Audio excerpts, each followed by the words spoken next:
Eleanor Grayson adjusted the pearl brooch on her silk blouse, her fingers trembling slightly, not from nerves, but from the weight of the moment she'd been preparing for over months. The restaurant, La Belle Époque, glowed with the kind of understated opulence she and her husband, Richard, had always favored: crystal chandeliers casting soft prisms, mahogany tables draped in crisp linen, and the faint clink of fine china. Tonight was their 40th wedding anniversary, a milestone most couples would celebrate with sentimental toasts and shared memories. But Eleanor knew this dinner would be different. She had known for weeks, ever since she'd found the velvet box in Richard's study. Not meant for her. The box had contained a diamond bracelet, delicate and extravagant, with a note tucked inside: "For my darling Celine, with all my love." The words had pierced Eleanor like a shard of glass, sharp and cold, but she hadn't wept. At 68, she'd learned to channel pain into purpose. Richard's betrayal wasn't a surprise. It was a confirmation of the whispers she'd ignored for years. The late nights at the office, the unexplained trips, the way his eyes no longer lingered on her. She'd been a fool once, but not tonight. Eleanor arrived early, as always, her silver hair swept into an elegant chignon, her posture impeccable despite the ache in her joints. She'd chosen a table by the window, where the city lights glittered like scattered jewels against the night. In her purse, nestled between her lipstick and a monogrammed handkerchief, was the prenuptial agreement they'd signed 4 decades ago. She'd had it dusted off by her lawyer last week, the ink still crisp, the terms unforgiving. Richard had been so confident back then, so certain their love would outlast any need for such a document. How naive they'd both been. The waiter, a young man with a polite smile, poured her a glass of Chablis. She thanked him softly, her voice steady, though her heart thudded with anticipation. She sipped the wine, letting its crisp bite ground her. Across the room, a pianist played a melancholic rendition of Clair de Lune, the notes weaving through the murmurs of other diners. Eleanor closed her eyes for a moment, remembering the early years dancing with Richard in their small apartment, dreaming of a future they'd build together. Those memories felt like someone else's life now. The door opened, and there he was, Richard Grayson, still handsome at 70, with his silver-flecked hair and tailored suit. He carried himself with the same easy charm that had won her over all those years ago. But now it felt like a mask. Beside him was a woman, no older than 40, with sleek auburn hair and a dress that clung to her like a second skin. Celine. Eleanor's grip tightened on her glass, but her face remained serene, a practiced mask of her own. Richard's eyes met hers, and for a fleeting moment, she saw a flicker of unease. Good. He should be uneasy. Eleanor. Darling, Richard said, his voice smooth as he approached the table. You look radiant tonight. Celine lingered a step behind, her smile tight, her eyes darting between them. Eleanor noted the younger woman's nervousness, the way her fingers fidgeted with the strap of her purse.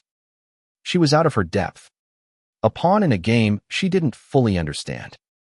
Thank you, Richard, Eleanor replied, her tone warm but edged with something he couldn't quite place. Please, sit. Both of you. Richard hesitated, then pulled out a chair for Celine before taking his own. The waiter reappeared, offering menus, but Eleanor waved them away. We'll order shortly, she said. For now, let's enjoy the moment. The table was a silent battlefield, the air thick with unspoken truths. Richard leaned back, his smile unwavering, as if he could charm his way through this. Celine, however, shifted uncomfortably, her gaze fixed on the tablecloth. Eleanor let the silence stretch, savoring it. She'd spent weeks rehearsing this moment, imagining every detail the way Richard's confidence would falter, The way Celine's youth would seem so fragile in the face of her resolve. 40 years, Eleanor said at last, her voice soft but clear. A lifetime. Really? Don't you think? Richard. He nodded, his smile tightening. A remarkable journey. Eleanor, we've built something extraordinary. Have we? She asked, tilting her head slightly. Or have you been building something else on the side? Celine's head snapped up, her cheeks flushing. Richard's hand froze on his glass, his eyes narrowing. Eleanor, what are you? Don't. She interrupted, her voice like a blade. Don't insult me by pretending. I know about her. She nodded toward Celine, who looked as if she wanted to vanish. I've known for months. The pianist's notes faltered, or perhaps it was Eleanor's imagination. But the room seemed to still. Richard's face hardened, his charm slipping like a poorly tied knot. This is hardly the place for this conversation, he said, his voice low. Oh, I think it's the perfect place, Eleanor replied, reaching into her purse. She pulled out the prenup, its pages neatly folded, and placed it on the table between them. You see, Richard, I brought something to celebrate our anniversary too. His eyes locked on the document, recognition dawning. Celine's gaze followed, confused, her lips parting as if to speak, but finding no words. Eleanor leaned forward, her voice steady but laced with fire. You thought you could humiliate me tonight, bringing her here. But I've always been one step ahead. The weight of those words hung in the air, a promise of the reckoning to come. Eleanor felt a surge of strength, not just for herself, but for every woman who'd ever been underestimated, overlooked, betrayed. This was her moment, and she would not let it slip away. Richard's jaw tightened, his fingers curling into a fist on the table. The prenup lay between them like a loaded gun, its presence a silent accusation.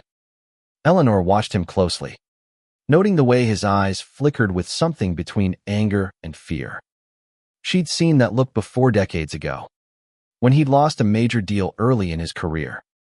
Back then, she'd been the one to soothe him, to rebuild his confidence. Now, she was the one dismantling it. Eleanor, he said, his voice measured but strained. This is absurd. You're making a scene over nothing. Nothing, she replied, her tone deceptively calm. You brought your mistress to our anniversary dinner. Richard, that's not nothing. It's a choice. A very public one. Celine shifted in her seat, her face pale. Tu didn't mean to cause any trouble, she stammered, her voice barely above a whisper. Richard said what? Eleanor cut in, her gaze pinning the younger woman. That I wouldn't mind. That I'd sit here and smile while he paraded you in front of me. Or did he tell you I'm too old, too frail to care? Celine flinched, her eyes dropping to her lap. Eleanor almost felt sorry for her almost. The girl was young, naive, caught in a web she hadn't spun. But pity wouldn't change the truth. Celine had chosen to be here, just as Richard had chosen to bring her. Let's not do this, Richard said, leaning forward, his voice low and urgent. We can talk privately. Eleanor, there's no need to drag this out in public. She smiled, a slow, deliberate curve of her lips. Oh, but there is. You made this public when you walked in with her. You wanted an audience. Richard, now you have one. The restaurant hummed around them, oblivious to the drama unfolding at their table. Waiters glided past. Diners laughed. Glasses clinked. But for Eleanor, the world had narrowed to this moment. This table. These three people bound by lies and truths about to collide. She unfolded the prenup, smoothing it with care, as if it were a cherished love letter. Do you remember this? She asked, sliding the document toward Richard. You laughed when we signed it. Said it was just a formality. That we'd never need it. But I insisted. Didn't I? I was practical. Even when I was in love. Richard's eyes darted to the paper. Then back to her. Eleanor. This is ridiculous. That was 40 years ago. We've built a life together. You can't just. I can. She interrupted. Her voice steady as steel. And I will. You see, this little document has a clause about infidelity. A very specific clause. If you violate our marriage, Richard, you lose everything. The house. The investments. The company shares. All of it. Celine's breath caught. Her eyes wide with panic. Richard's face flushed. A vein pulsing at his temple. You wouldn't dare, he said. His voice a low growl. You'd ruin yourself too. Would I? Eleanor tilted her head. Her expression serene. I've spent 40 years building our life. Richard, I know exactly what it's worth and what I'm willing to lose to keep my dignity. The silence that followed was heavy, charged with the weight of their shared history. Eleanor thought of the years she'd spent as the perfect wife hosting dinners, raising their children, smoothing over Richard's mistakes. She'd been his partner, his confidant, his shield. And yet, here they were, reduced to this moment of betrayal. Celine cleared her throat, her voice trembling. I should go, she said, starting to rise. This isn't my place. Sit down, Eleanor said, not unkindly, but with an authority that made Celine freeze. You're part of this now. You chose to be. Celine sank back into her chair, her face a mask of misery. Eleanor turned her attention back to Richard, who was staring at the prenup as if it might combust. What do you want, Eleanor? He asked at last, his voice hoarse. Money. The house. Name your price. She laughed. A soft, bitter sound. You think this is about money? Oh, Richard. This is about respect. Something you clearly forgot how to give. She leaned back, sipping her wine, letting the moment stretch. The pianist had moved on to a new piece. Something slower, more haunting. Eleanor felt a strange calm settle over her. She'd spent so long fearing this day, dreading the confirmation of Richard's infidelity. But now that it was here, she felt liberated. The truth, however painful, had set her free. I'm not the one who needs to make a choice tonight, she said, her eyes locking with Richard's. You are. Walk away with her, and you lose everything. Stay, and we try to salvage what's left of us. But know this, I'm not the same woman you married. I won't beg, and I won't break. Richard's face was a storm of emotions: anger, fear, defiance. He opened his mouth to speak, but no words came. For the first time in years, Eleanor saw him as he truly was, not the charismatic man she'd loved, but a flawed, selfish one who'd gambled their life together and lost. The tension at the table was a living thing, coiling tighter with every passing second. Eleanor's words hung in the air, a challenge Richard couldn't ignore. His eyes darted between her and the prenup, as if searching for a way out, a loophole in the trap she'd so carefully laid. But Eleanor knew there was none. She'd consulted her lawyer, a sharp woman named Margaret who'd spent hours dissecting the document. The infidelity clause was ironclad, a relic of her younger self's foresight. Celine's hands trembled as she reached for her water glass, spilling a few drops on the tablecloth. I didn't know, she whispered, her voice barely audible. I didn't know it would come to this. Eleanor's gaze softened, just for a moment. You're young, she said. You thought you were special to him. I understand that. I felt the same way once. Richard's head snapped up, his eyes blazing. Don't patronize her. Eleanor. This isn't about her. It's about us. Is it? Eleanor asked, her voice cool. Because it feels like you made it about her the moment you brought her here. The waiter approached, sensing the tension, and hesitated. Eleanor gave him a small, reassuring smile. We'll have the usual, she said, as if this were any other anniversary dinner. The filet mignon for my husband. The salmon for me. And she glanced at Celine, who looked as if she might bolt. What would you like, dear? Celine shook her head, her voice barely a whisper. I'm not hungry. Bring her the salmon as well, Eleanor said to the waiter, her tone final. She'll need her strength.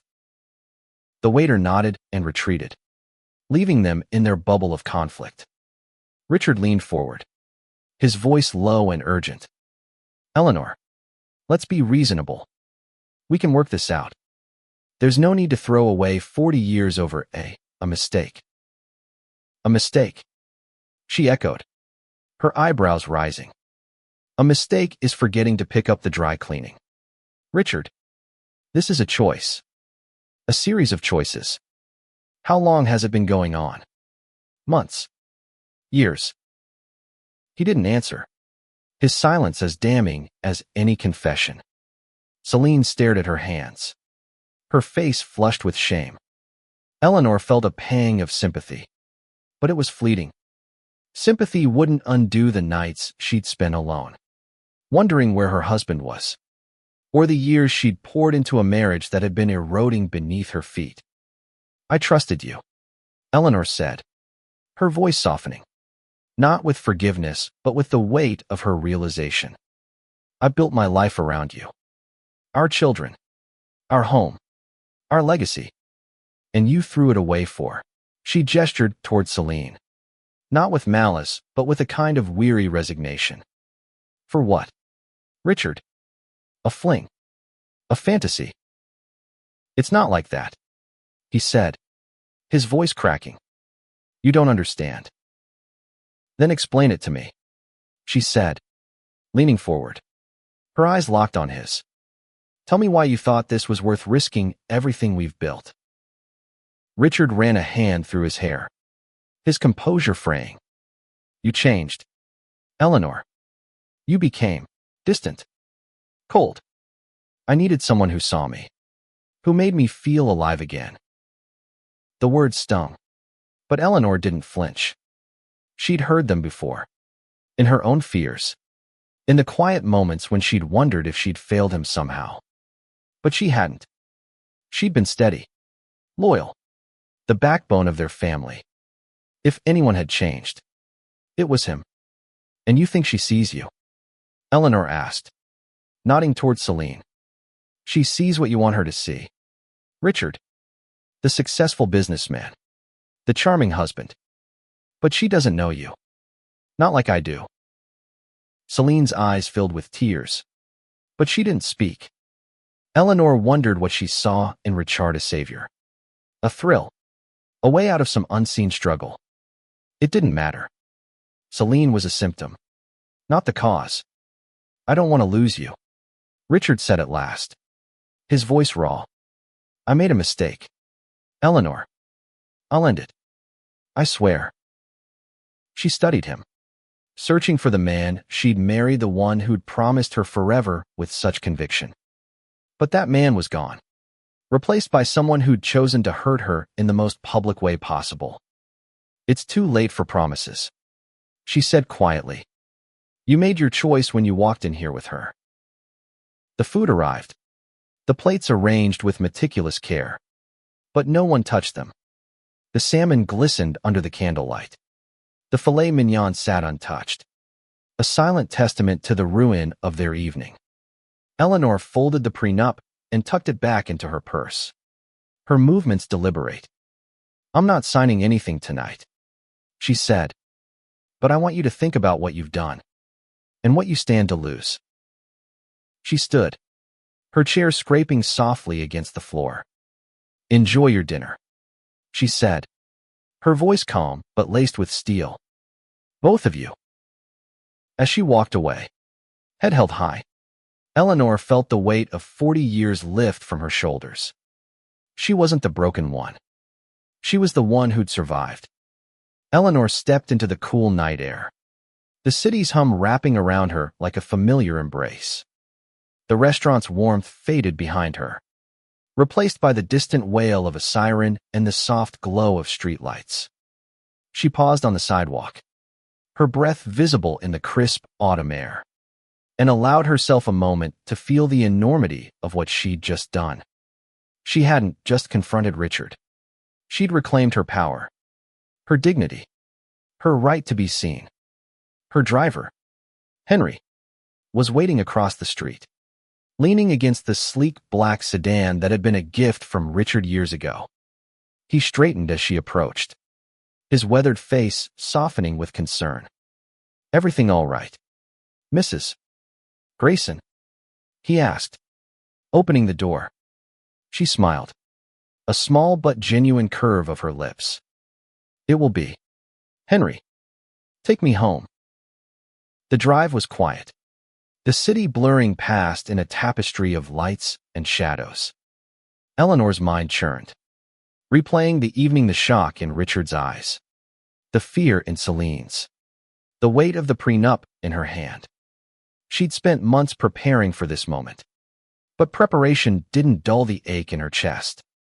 40 years was a lifetime, a tapestry woven with love, sacrifice, and shared dreams. To see it unravel so publicly was a wound that would take time to heal.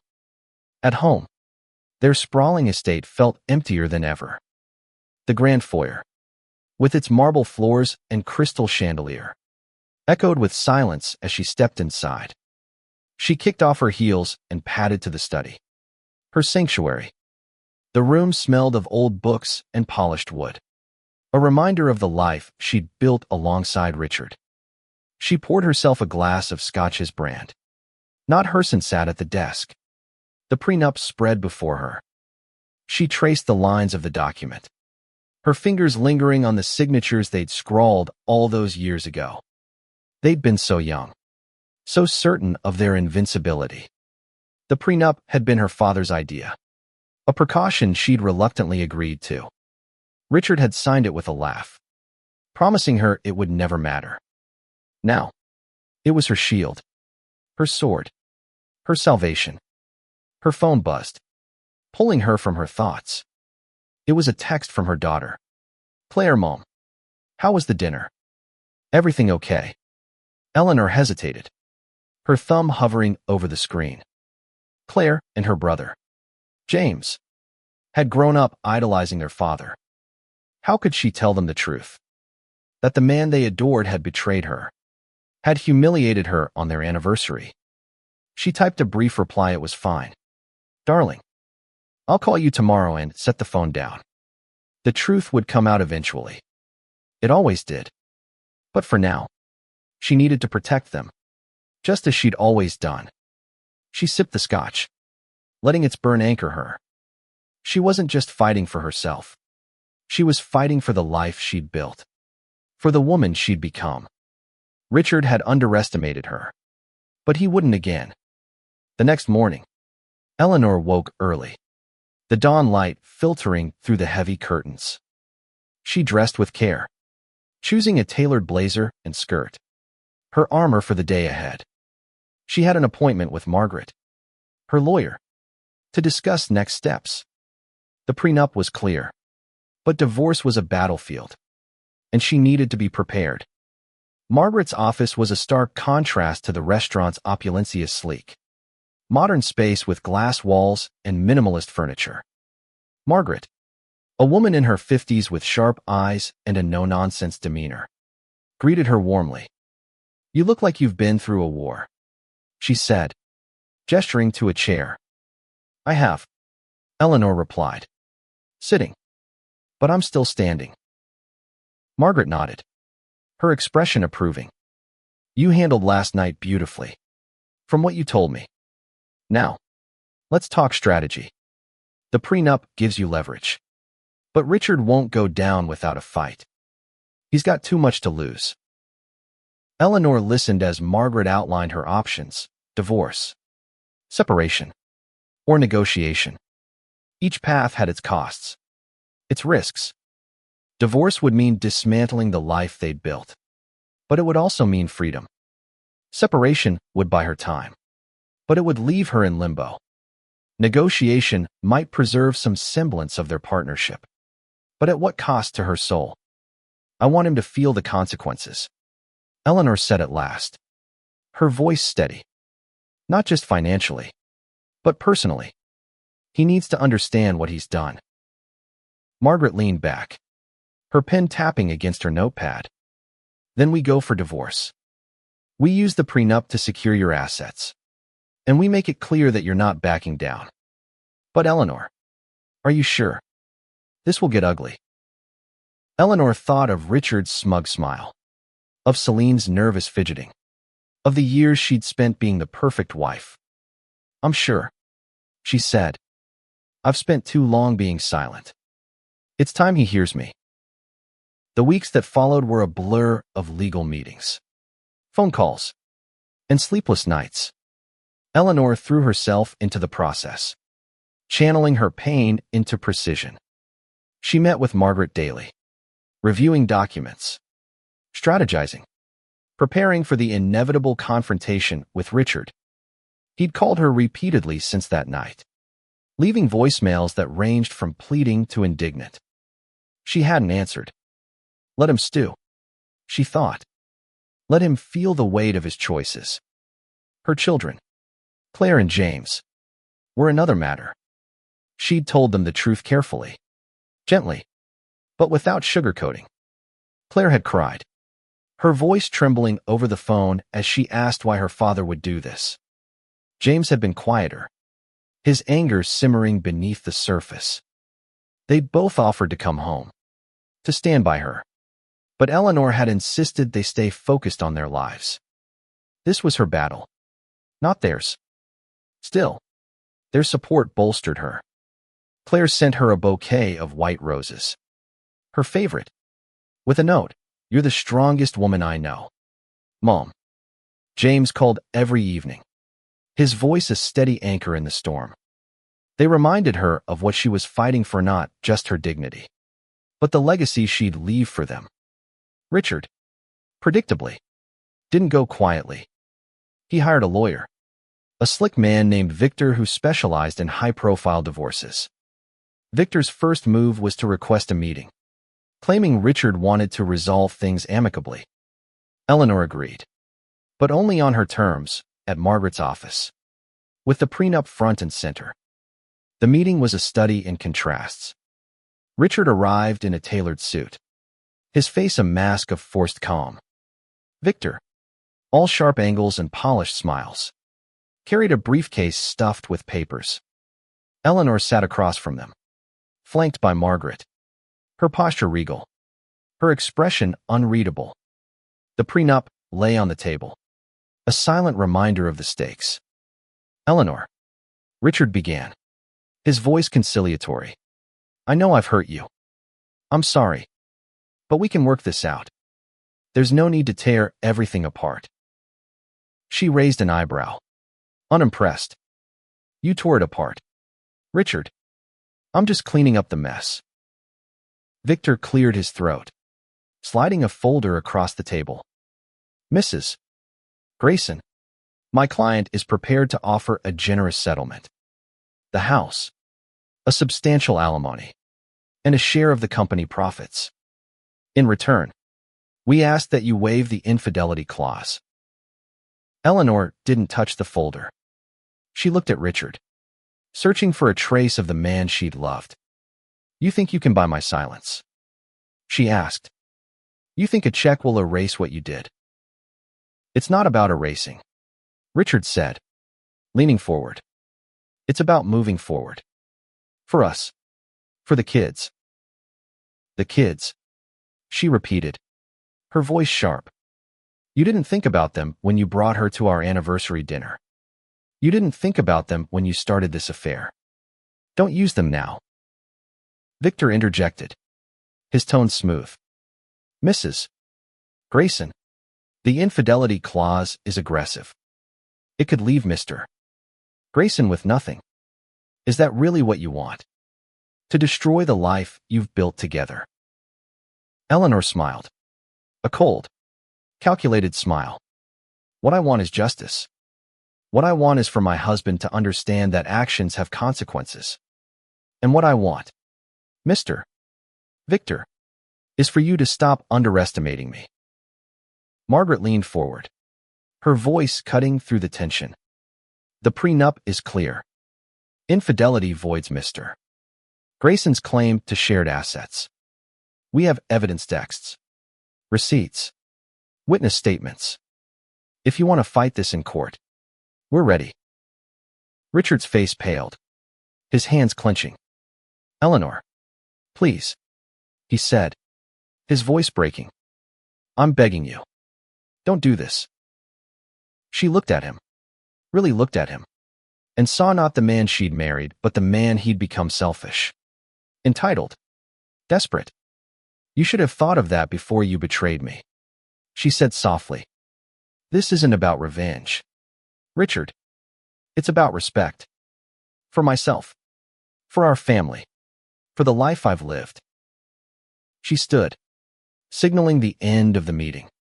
You have 1 week to decide, she said. Accept the terms of the prenup, or we go to court. Your choice. As she walked out, Margaret at her side, Eleanor felt a surge of clarity. She wasn't just fighting for her future. She was fighting for every woman who'd been dismissed, betrayed, or silenced.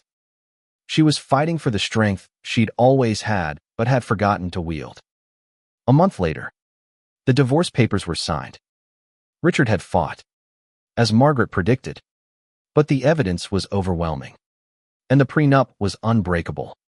He kept a small portion of his personal savings, but the house, the investments, and the majority of their shared assets went to Eleanor. It wasn't about the money, though. It was about the principle, the acknowledgement that she was worth more than his betrayal. Eleanor stood in the garden of her home, their home, now hers alone, watching the roses bloom under the autumn sun.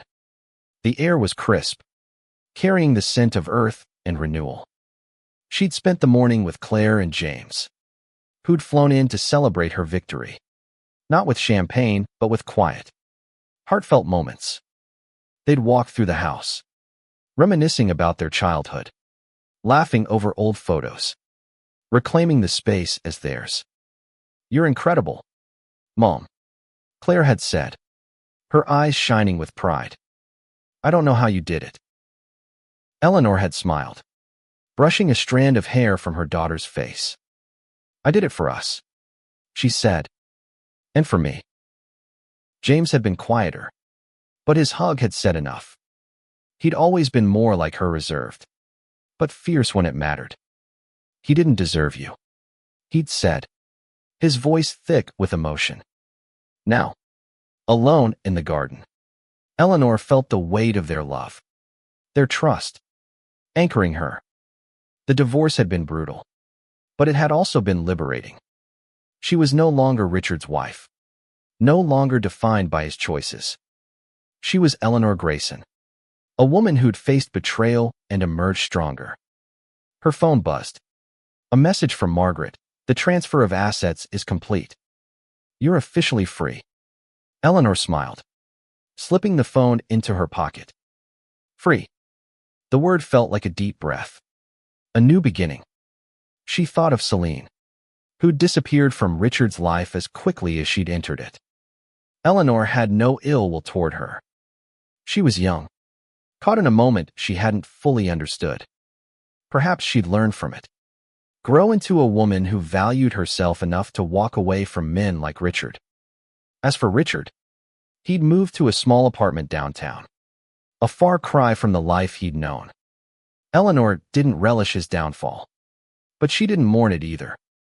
He'd made his choices, and now he lived with them. She walked to the edge of the garden, where a small bench overlooked the valley below. She sat, The prenup folded in her lap, a relic of a life she was leaving behind. The sun dipped low, painting the sky in shades of gold and crimson. Eleanor closed her eyes, letting the warmth wash over her. She thought of the girl she'd been at 28, signing that prenup with trembling hands. So in love with Richard, she couldn't imagine a future without him. She thought of the woman she'd become at 68, standing up to him, reclaiming her worth. The journey between those 2 points had been long, filled with joy and pain. But it had led her here to this moment. This bench. This peace. Eleanor opened her eyes, her gaze steady on the horizon. She didn't know what the future held, but for the first time in years, she was excited to find out. She was no longer Richard's wife, no longer the betrayed. She was Eleanor, whole and unbroken, ready to write the next chapter of her life. And as the sun set, casting its final glow over the valley, she felt something she hadn't in a long time: hope.